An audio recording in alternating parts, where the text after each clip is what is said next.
এবছর রাখিতে সব ভাইদেরকে এরকম হেলদি একটা কুকিজ বানিয়ে গিফট করতেই পারা যায়। চলো, এর জন্য আমি রেসিপিটা তোমাদের সঙ্গে শেয়ার করছি। প্রথমে দেখলে কাজু বাদাম, হাফ কাপ কাজু বাদাম নিয়ে গুঁড়ো করে নিলাম। আর এবার একটা পাত্রে আমি 100 গ্রাম মতন বাটার নিয়েছি, রুম টেম্পারেচারে থাকা বাটার, এবং তার মধ্যে আমি চিনি দিলাম। এই চিনিটা আনরিফাইন্ড চিনি আর কি, এছাড়া এমনি নর্মাল চিনিও গুঁড়ো করে ব্যবহার করতে পারো। চিনিটা নিয়েছি 100 গ্রামে, তাহলে দুটোই 100 গ্রাম নিয়েছি। দিয়ে ভালো করে এটাকে ফেটিয়ে নিলাম। নিয়ে এবার এর মধ্যে আমি 150 গ্রাম মতো আটা ব্যবহার করলাম, আর 2 table spoon milk powder, 1 table spoon দিলাম কর্নফ্লাওয়ার, আর 1 টিস্পুন দিলাম বেকিং পাউডার। এই সমস্ত কিছু দিয়ে ওই মাখন আর চিনির মিশ্রণটার সাথে মিশিয়ে নিচ্ছি এই শুকনো উপকরণগুলো।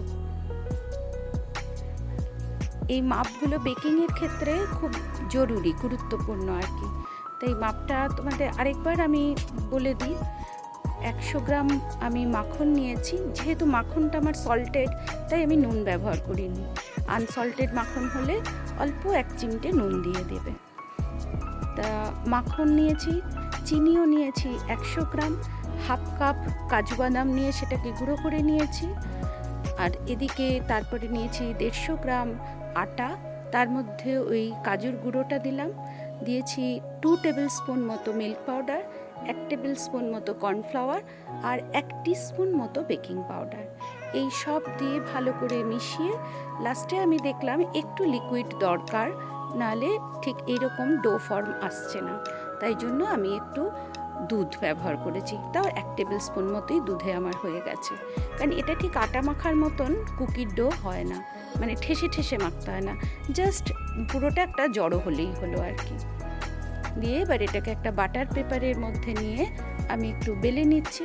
বেলাটা পাতলা হবে না, মোটামুটি একটু একটা থিকনেস আমি দেখিয়ে দিচ্ছি কতটা মোটা রাখবো। এবার এর মধ্যে একটু কাজু বাদামের টুকরো উপরে দিয়ে আরেকবার একটু প্রেস করে দিলাম বেলনি দিয়ে।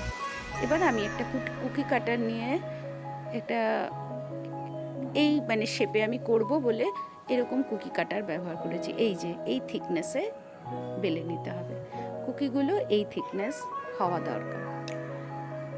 এবার তোমরা যদি কুকি কাটার না থাকে, কোনো চিন্তার কারণ নেই, ছোট বাটি থাকে, কৌটোর ঢাকনা থাকে, যে কোনো কিছু দিয়ে একটা তোমার পছন্দ মতন শেপে জাস্ট এটাকে কেটে কেটে নেওয়া। ততক্ষণে আমি ওভেন 180 ডিগ্রিতে প্রিহিট করে নিয়েছি। এবার এই কুকিগুলোকে আমি যে ট্রেতে এটাকে বেক করব সেটার মধ্যে সাজিয়ে নিচ্ছি। কুকিজ বানানো বাড়িতে খুবই সহজ, কোনো ঝামেলা নেই, হ্যাপা নেই, খালি মাপগুলোকে ঠিক রাখলেই হয়ে যায়। আর যদি ওভেন না থাকে, এটাকে কড়াইতেও কিন্তু গ্যাসের উপরে বসিয়েও এটাকে অনায়াসে বেক করা যায়। 20 মিনিটের জন্য আমি এটাকে বেক করতে দিলাম। হালকা যেই ব্রাউন কালার আসবে তখনই আমার কুকিজ রেডি হয়ে যাবে।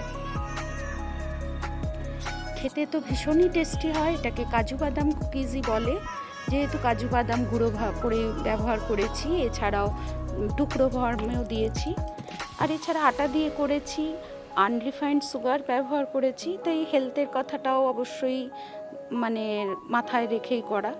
খেতে ভীষণ সুন্দর হয়, স্টোর করে রাখা যায়। রাখি উপলক্ষে বানাতেই পারো এটা।